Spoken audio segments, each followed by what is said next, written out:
Hey guys, another video on the 2019 year-end top 10s for the 200-pound cruiserweight division. Talking about numbers 2, 3, and 4 on this list. So let's kick it off with number 4. He's contender Noel Gavor. You might have known him as Noel Mikhailian. That's what he was when he entered the World Boxing Super Series tournament in 2018. He's previously number 6. He entered the year number 6, so he moves up a couple spots. So Gavor entered this year coming off of that impressive performance in the quarterfinals of the World Boxing Super Series, where he should have got the win over Maris Breidis, the tournament's number 1 seed.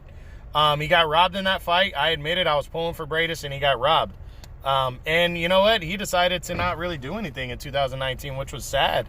He only fought once. He came back in June. He fought some nobody, got an 8-round decision. And now we really don't know what's going on with him. He's only 29 years old.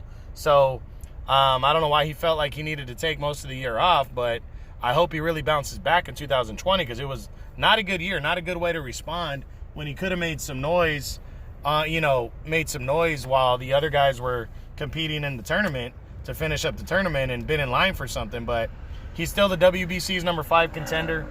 He's 24-2 overall with 10 knockouts. He's not a big power guy. He's mostly a boxer, but he's had 2 decisions go against him in fights that he should have won.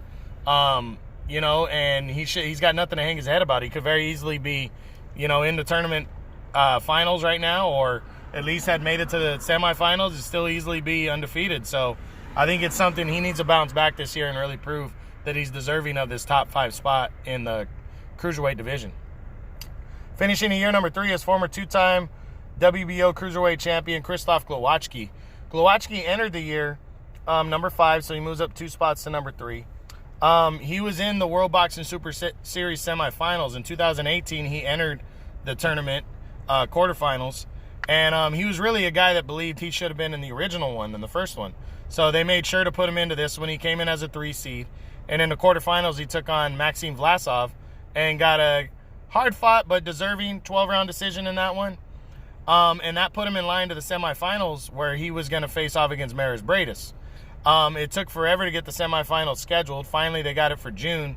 And then it was supposed to be for both the WBO and WBC titles, but for some reason, WBC title last minute, the WBC pulled out of that. And then the WBO title was on the line, but see, Glowacki was the interim champion belt that he won in that fight with Vlasov. So he was the interim champion coming into the fight against Breidis. And, a lot of people thought this was going to be a good fight. I was really looking forward to it. 2 former champions going at it. And I was really looking forward to it. And it ended up being, in my opinion, the most controversial fight of the year in all of boxing. Glowacki was, they really hadn't had time to get started. And in the second round, Glowacki, I think he threw a rabbit punch. It wasn't a hard one, though, but it was a rabbit punch. And Breidis' answer to that was a fucking back elbow to Glowacki's head, where Glowacki actually went down. He got hurt by that. I think he got stunned. A lot of people think he was faking it, especially the referee, who, oh my God, the referee, this is the worst job of refereeing I've ever seen. Instead of giving Glowacki 5 minutes and calling time, he decided to tell Glowacki, stop it, get up, and let's keep fighting. So they kept fighting, and Glowacki was noticeably hurt, and Breidis just jumped on him and was pummeling him. The bell rang, and the referee didn't stop the fight. And so the person that rings the bell kept ringing the bell, kept hitting the bell, and he kept the fight going. The referee, I don't know if he didn't hear it or what was going on, but the worst job of refereeing. Glowacki continued for about 15 seconds to get pummeled when he was already hurt, and that just spelled the end right there. In the third round, he came out, he was not ready, and he just was still groggy, and he got knocked down again, and they stopped the fight. And Breidis, he lost the title. He protested that. Originally, the WBO went with the WBO said it was out of their hands. It was up to the Latvian whatever, because the fight was in Latvia, where Breidis is from. They said no, that the WBO can govern their own thing. So the WBO did that, and Glowacki won. Even though he got mandated to fight Ilunga Makabu, the WBO said, told Maris Breidis, the champion, they said, hey, before the tournament final against Dorticos, you have to face Glowacki in a rematch. And he didn't want to do that. So because he's under contract with the World Boxing Super Series. So if he doesn't fight Dorticos next, then he's going against his contract that he signed. So he forfeited the WBO title, and now Glowacki is in line to compete for the vacant belt.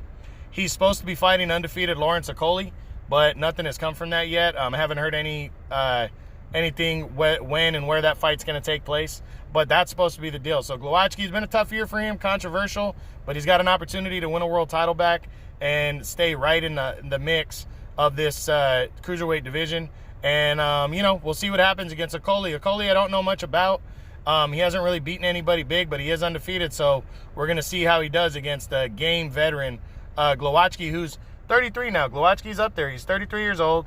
He's 31-2 with 19 knockouts. So we're going to see if he's still got it against a younger fighter in Okoli. And then finishing this video is the number 2, the IBF champion, Junior Dorticos. He finishes the year number 2. He moves up 2 spots from number 4. He entered the year number 4.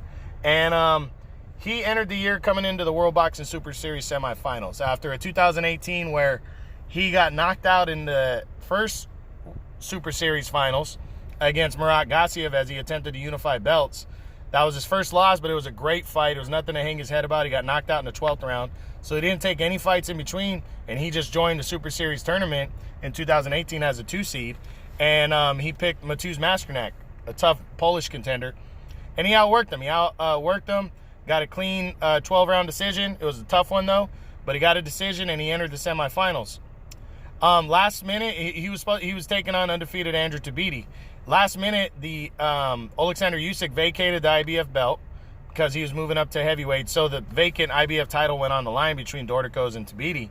And I think some people thought Tabiti was going to pull off the upset here. I didn't. I didn't think he would. I thought he was too green for a veteran and a power puncher like Dorticos. Dorticos really has a heavyweight punch. He went out and he just kept pushing, kept coming forward, and just not allowing Tabiti to outbox him. He just kept coming at him. His power is just overwhelming, and finally, in the 10th round, he caught Tabiti clean on the chin, knocked him out cold, and captured his second world title. So a big win right here for Dorticos. It punched him into the final. But because of all the drama between the Glowacki and Bradis semifinal, Dorticos never got that fight in the final. So now we know it's clear that he's going to fight Maris Bradis in the finals, and it will be only for the IBF title. But it's for the tournament final. I mean, both these guys went to the semifinals of the original World Boxing Super Series tournament. They were the number 1 and 2 seeds, so it's fitting that it comes down to them. And I think Dorticos is going to beat Bradis, but Bradis is tough. Bradis is a tough former champ. I think it's going to be a good fight. I can't wait to see it, and I hope it gets scheduled really soon. But don't sleep on Junior Dorticos. I think he's the best overall. I think he's the best. He's nobody can beat him is what I mean. He's obviously not number 1, but I don't think anybody can beat him in the division right now. And I'm looking forward to seeing his fight in the finals against Bradis. So make sure you check that out because DAZN will be airing that when it comes. All right, guys, that's it on Junior Dorticos. Well, his record real quick, 24-1, 22 knockouts, 33 years old. He's still doing it at this age, so hopefully he can have another good year. All right, guys, that's it. 2019 year-end top 10s, Cruiserweights, True Boxing, been hit with the truth.